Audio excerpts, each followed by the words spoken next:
Kita kembali bersama Jenderal Purnawirawan Agung Gumelar. Pak Agung, tadi saya menanyakan sebelum break, Prabowo pada saat persidangan di DKP menyatakan bahwa salah menganalisa bawah kendali operasi yang diberikan. Pada saat itu apa pembelaan dia, Pak?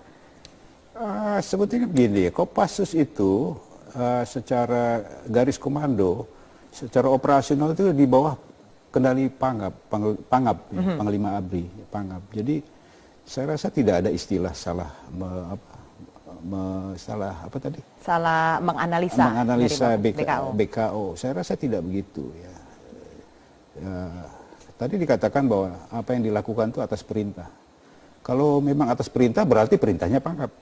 Dan dari Pangap sendiri tidak pernah menyatakan. Tidak menyatakan itu. Oke, kenapa? Tapi terus di pabrik pengakuannya perintah dari Presiden Soeharto. Setelah berbelas tahun kemudian baru mengakui itu. Saya rasa ya betul.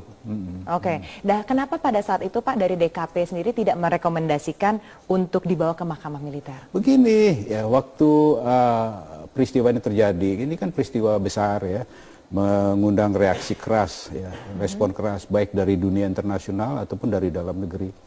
Maka Puspom diberi tugas untuk melakukan interogasi kalau tidak salah ya. Itu bisa tanya sama Pak dan Puspomnya waktu itu Pak Samsul Jalal.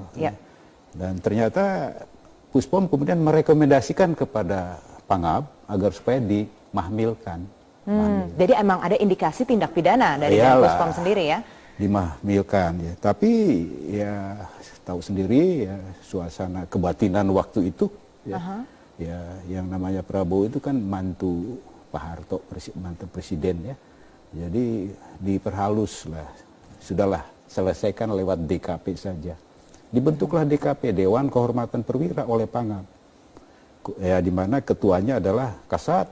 Ya, Pak Subagio HS di situ. Anggotanya para letjen-letjen ini. Ya, ada Letjen Susilo Bambang Yudhoyono, ada Letjen Fahru Rozi, ada Letjen Agung Gumelar, ada Letjen Yusuf Karta, ada Letjen Jamhari Caniago, ada Letjen almarhum Ariku Maat ya.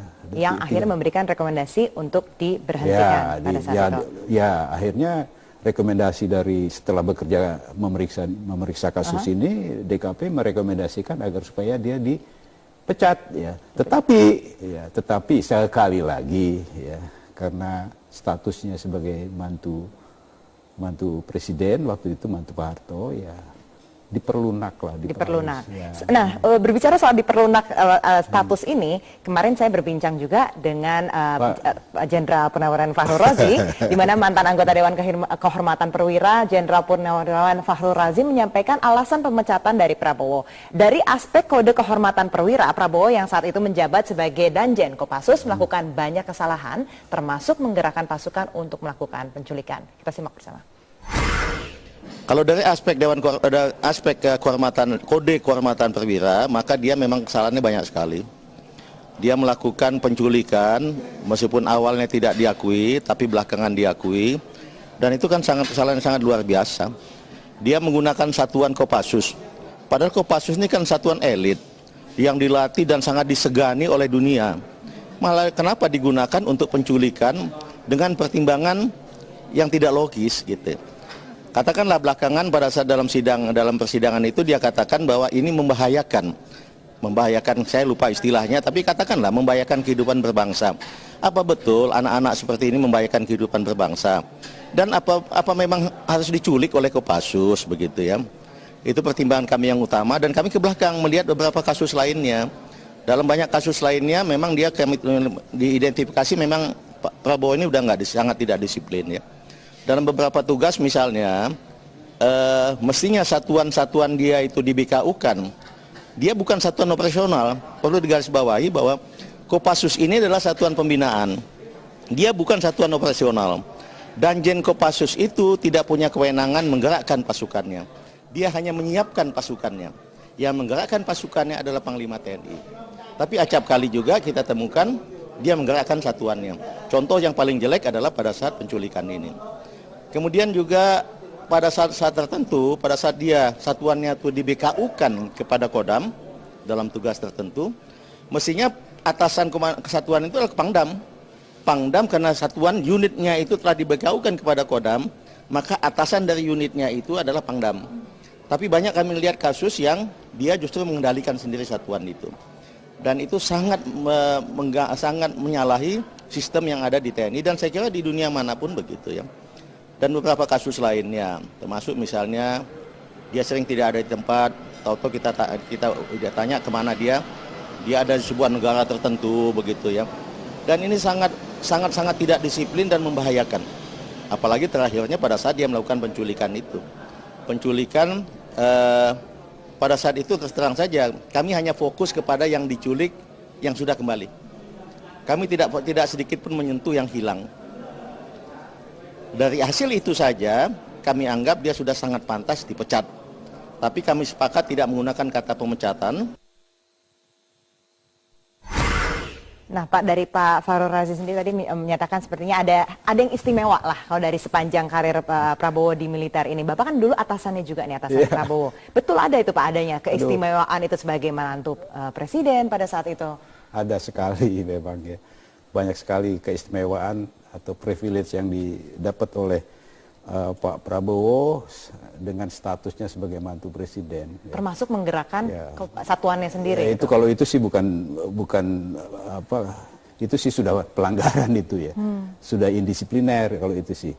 Kalau seperti yang katakanlah ya, seorang naik pangkat ini kan ya kadang-kadang 3 tahun sekali, ya, tergantung apa yang telah reputasi yang dibuat tuh. Ini pernah kalau tidak salah tidak sampai 1,5 tahun 3 kali naik pangkat, yaitu karena statusnya sebagai mantu presiden ya. Baik. Itu yang tapi oke lah ya, itu satu yang diterima atau yang dipunyai oleh dia. Tetapi sejauh bahwa tidak melakukan hal-hal yang di luar kewajaran sebagai seorang panglima, seorang perwira tinggi, saya rasa itu mungkin bisa dimaklum. Tapi apa yang disampaikan Pak Fahrul Razi itu semuanya seperti itu. Saya sendiri sebagai komandan waktu itu, Danjen Kopassus ya, saya kena tegur sama Kasat. Kenapa tuh Pak? Kamu nih itu si Prabowo tuh kalau keluar lapor nggak sama kamu, gitu kan? Ya saya lindungi lah, saya bilang lapor Pak, mana berani dia nggak lapor, saya bilang gitu kan. Tapi Bapak konfront langsung nggak dengan Prabowo? Saya panggil, Wo, lu mau pergi kemana sih deh, Wo? Pergi deh lu. Tapi lu lapor sama gua dong, biar gua tahu lu di mana, gitu. Itu memang agak repotnya ya seperti itulah ya. Jadi tidak disiplin lah gitu ya Pak ya pada saat itu. Gitu. Oke. Nah Pak, seperti yang tadi kita bahas, kasus penculikan ini Bapak tadi mengatakan menyedot sekali perhatian publik, tidak hanya di Indonesia tapi juga di dunia internasional, dan sampai sekarang juga masih belum terungkap sebenarnya ya Pak.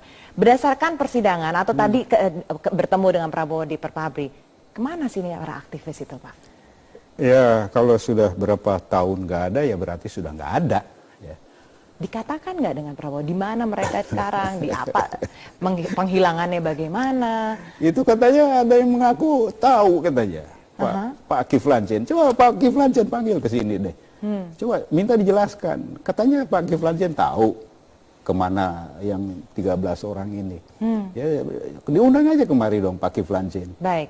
Dan tim saya nggak tahu kemana itu. Yang jelas pasti sudah nggak ada lah ya. Iya. Dan tim Mawar pada saat itu yang melakukan penculikan, apakah khusus dibentuk Pak untuk pada saat itu atau memang sudah lama khusus dibentuk untuk saat itu?